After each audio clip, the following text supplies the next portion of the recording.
YouTube, what's poppin'? Today we're looking at how Iran's leader was killed. Let's see what they talking about, man. It's roughly 6 a.m. in Israel. A series of fighter jets takes off, armed with long-range high-precision missiles. According to CIA and Israeli intelligence, a significant portion of Iran's leadership has gathered here, in a compound in Tehran. Among them, Ayatollah Ali Khamenei, the country's supreme leader. 2 hours and 5 minutes, Ayatollah Ali Khamenei. I seen this dude. Yeah, he was on my news feed. Also, this just happened. He covering this attack just now. Couple days ago. Well, not a couple days ago, but like, what, last week, 2 weeks? Yeah, pretty recently though. Wow. He quick with it, all right. Khamenei, the country's supreme leader. 2 hours and 5 minutes after the jets took off, Israeli missiles strike the compound.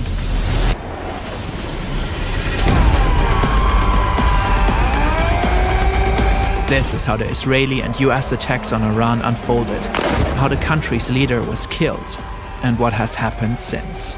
شهد شهید گوارای شهادت را نوشیدند و به ملکوت اعلی پیوستند. They got him crying. Hey man, on a serious note though, I mean I was serious about that. I ain't really know. But on a serious note though, I wanna, man, I choose peace, man. I don't want no war. You know, people dying is not a good look for the world. You know, peace and love and forgiveness. You know, forgiveness. You know, just making wrongs right and not making the right wrong, you know? Like the world needs more of that, but I don't know, man. It's bound to happen. I can't really do nothing. But as people, just gotta do better, man. Gotta do better. By the time this video is published, new details might have emerged. The US, Israel, and Iran have a long history of tensions. Until 1979, Iran was an authoritarian monarchy ruled by Shah Mohammad Reza Pahlavi. He was supported by the US. When his regime was overthrown in the Iranian Revolution, Ayatollah Ruhollah Khomeini took control of the country and founded the Islamic Republic. He was determined to transform Iran into a country ruled by Islamic law. Khomeini abandoned the former Shah's pro-Western stance. The US and its close ally Israel were declared sworn enemies. Especially the opposition of Israel became a strategic and ideological goal. Ruhollah Khomeini died in 1989 and was succeeded by Ali Khamenei, a cleric who quickly rose through the ranks and had become a key figure in the religious leadership of the country. Over time, Iran, Israel, and the US repeatedly engaged in conflicts. Sanctions were imposed onto Iran. Iran became a key financier of anti-Israeli militias in the region. In 2002, it was uncovered that Iran was enriching uranium at 2 secret locations. The enriched uranium could be used for nuclear reactors or nuclear weapons, a fear the US and its allies had had for a while already. So that's how we move in Iran? You want to enrich uranium to use it for nuclear weapons? Behind our backs, huh? You really thought the US wouldn't figure it out, what you was doing? Your secret plan? Nah, man, you already knew. You already knew the US was gonna find out. It was only a matter of time. My bad, my apologies. Iran has repeatedly denied its alleged pursuit of nukes. The US and Israel ran many attempts to stop the nuclear program. Through cyber attacks, the assassination of key scientists, and especially in the US's case through diplomacy. In 2015, the Obama administration and the Iranian regime agreed to a nuclear deal. I didn't know that. Love history, man. I love it. But what I'm stuck on is, okay, they agreed to nuclear deals, but are they really gonna uphold those deals? You know, things can go on behind the scenes that we don't know about, you know. Suspicions can become true. It could become true, you know. With Iran, with nuclear bombs,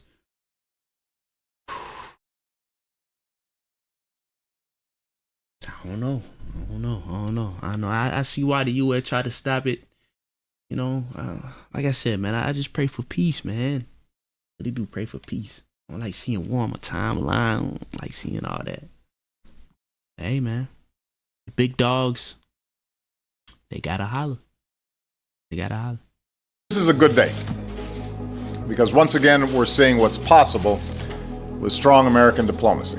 Under the nuclear deal that we, our allies and partners, reached with Iran last year, Iran will not get its hands on a nuclear bomb. However, in 2018, President Trump pulled out of the deal. The fact is, this was a horrible, one-sided deal that should have never, ever been made. Ever since, relations have tensed up. In 2025, in the midst of new negotiations, Israel and the US launched a series of airstrikes on Iran using bunker buster bombs. 3 Iranian nuclear sites were heavily damaged. In the same year, Iran plummeted further into an economic crisis. The currency crashed, food prices soared, people grew frustrated. By the end of 2025, mass demonstrations erupted across the country. Peaceful protesters and rioters called for the end of the Islamic Republic. Trump called for an uprising of the Iranian people against their government, saying help is on its way. But the regime brutally cracked down on the protests. It shut down the internet across the country. For days, little to no news made it out. In the end, thousands of people were killed. 50,000 reportedly got arrested. See, that's what I be talking about. This is why I pray for peace, man. Because look, the big dogs, they going at it. They having disagreements. And they don't really suffer the consequences. You know what I'm saying? Now, I'm going to be honest with you. Most of the time, the leaders don't suffer the consequences. It's the citizens, you know. But in this particular situation, I ain't going to lie. And I don't mean no disrespect. But, you know, you already know in the video. I ain't even got to say it. Like, you know, the Iran higher ups have been going through it. You know what I'm saying? The people do. The citizens do, man. That's why I be trying to pray for peace, man. Like, any disagreement, like, come on, man. Y'all talk it out. Y'all get it right. But it's bigger than what I'm saying. It's bigger than what I'm saying, obviously. But like I said, the people got to suffer for it, man. The soldiers, the citizens. It's just crazy. It's crazy. The US began to build up troops in the region, with Trump repeatedly threatening Iran. On Thursday, February 26, there was a last-ditch diplomatic effort between the two countries in Geneva. To no avail. Saturday, February 28, around 9:40 a.m. in Tehran, Iran's capital. This government compound is not far from Hur Square. It reportedly houses offices of the Iranian presidency, Iran's National Security Council, and the supreme leader. Since 2025, the US has apparently gained specific insights how Ayatollah Khamenei and the Islamic Revolutionary Guard Corps communicate and move while under pressure. Reportedly, the CIA has tracked Khamenei for months. They've mapped his whereabouts and studied his patterns. They're confident he's here today, and they learned of a meeting of top Iranian officials on site. The US and Israel originally intended to strike at night under the cover of darkness. But they reportedly moved their time of attack. This opportunity was too good to miss. Suddenly, Israeli missiles hit the buildings. During impact, several national security officials are in one of them. Supreme Leader Khamenei reportedly in another. Afterwards, satellite imagery shows heavy damage to the buildings. Black smoke is rising. Geo-confirmed footage recorded here also shows massive amounts of smoke in the area of the compound. How did they get information about that? The Iran leader, you know, his location. Hey, man, that's one thing about the U.S., though. I ain't gonna lie. They be on it, man. They be having them spies. They be knowing the whereabouts. They be on it, though. I cannot lie to you about that, man. How you get his location? He a top dog. How y'all get his location, huh? Secret meeting? Hey, man. I'm speechless. A picture taken here, too.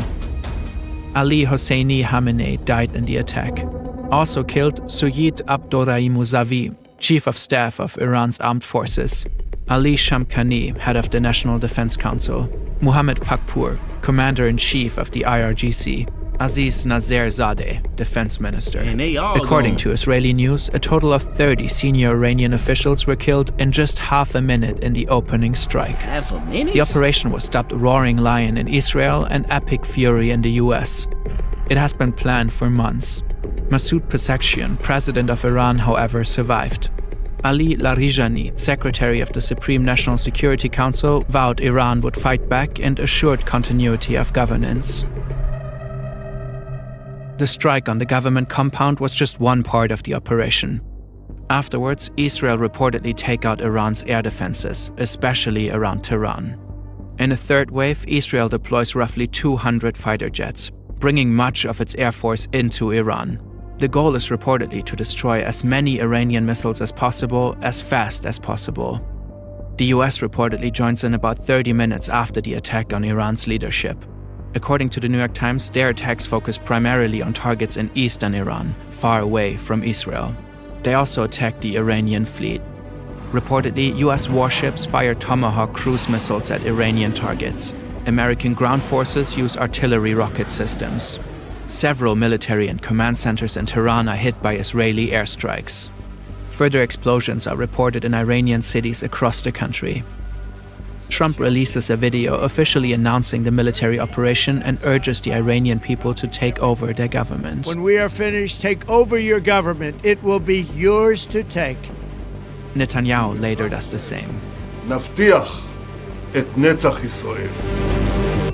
Shortly after their announcement, an airstrike hits the Sarayeh Tayyibi Elementary Girls' School in Minab, Hormozgan province. Dang, that's the Iranian aftermath. state media and officials claim that at least 175 people got killed, most of them likely children. Rest in peace, man. Rest in peace to all the lives lost. Exactly what I'm saying. Killing little girls, or putting a strike on a girl's school. Girls ain't do nothing to y'all. Like, the innocent, man. They suffering. They suffering. These numbers have not yet been confirmed independently. Following the blanket strikes by Iran, NATO senior command said its missile defense systems in Europe and its early warning radar in Turkey are on alert. Some experts warn that Iran may activate sleeper cells in Europe and North America. Sleeper cells. There are many more events. I heard about the sleeper cells. Sleeper cells are basically, they send out spies to, enemy territory. They sleep up there. Basically live life up there, you know what I'm saying? And give them information to their home country, about what's going on, about the rivals. That's what I heard. I could be wrong. If anybody has any more information, hey, feel free to put it in the comments, man. That's what I heard, though. Matter of fact, let's look up a sleeper agent right now. Hold on. A sleeper agent is a highly trained spy who enters a target country or organization to create a deep fake identity. Their main feature is that they stay inactive for a long time. During this period, they do not collect any information or carry out any secret tasks. Okay. Hey man, that's nice to know. Let's get back to the video though, alright? Details we can't cover in this video as the texts continue back and forth.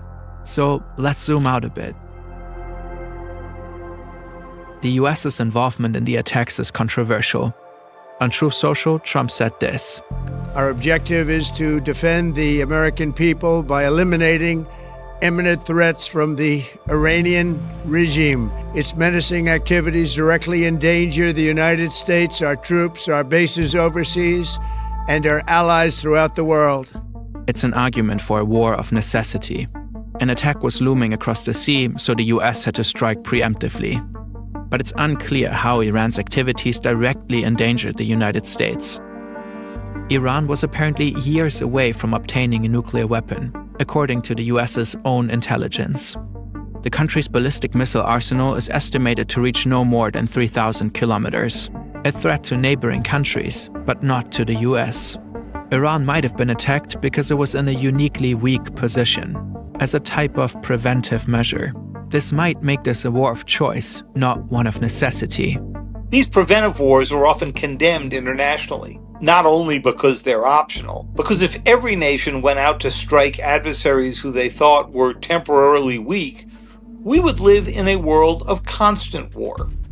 According to international law, a war of choice would be illegal. There are also discussions whether the attack was in violation of the US Constitution. Trump started the war without congressional approval. Across the US and parts of the world, protests erupted, partly against the Iranian regime, partly against American involvement in the war. So it's kind of like, you know, when you were in middle school, high school, and you have a bully at your school. He only picks on the weak. Yeah, very similar to that, huh? Okay. Prices have risen sharply. Experts warn of an impending global energy crisis because of the closure of the Strait of Hormuz. In Iran, people celebrate the death of Ayatollah Khamenei. Others are grieving. At this point, it remains unclear who will succeed him. For now, the regime formed a provisional government. It seems set on revenge and continues to strike Israeli and US bases. The exact number of deaths is hard to determine at this point. According to the US military, so far 3 American soldiers have been killed, with 5 seriously injured. Rest in peace. According to Al Jazeera, 10 people have been killed in Israel, 3 in the UAE, 1 in Bahrain, 1 in Kuwait, 13 in Lebanon, and 2 in Iraq. The Iranian Red Crescent has reported that since the attacks, at least 555 people have been killed, with hundreds injured. According to the Times of Israel, these numbers do not differentiate between military and civilians. The situation is likely to escalate further in the upcoming days. Timely reporting like this is incredibly resource-intensive. It's only possible thanks to today's sponsor, Hansen Shaving. Yeah, but no sponsor. Than the thickness of a human hair. That precise blade support reduces. Okay, this is the end of the video. All right. Well, look though. It's your boy Scotty Love. I just want to appreciate everybody for tuning in. And last but not least, I'm gone.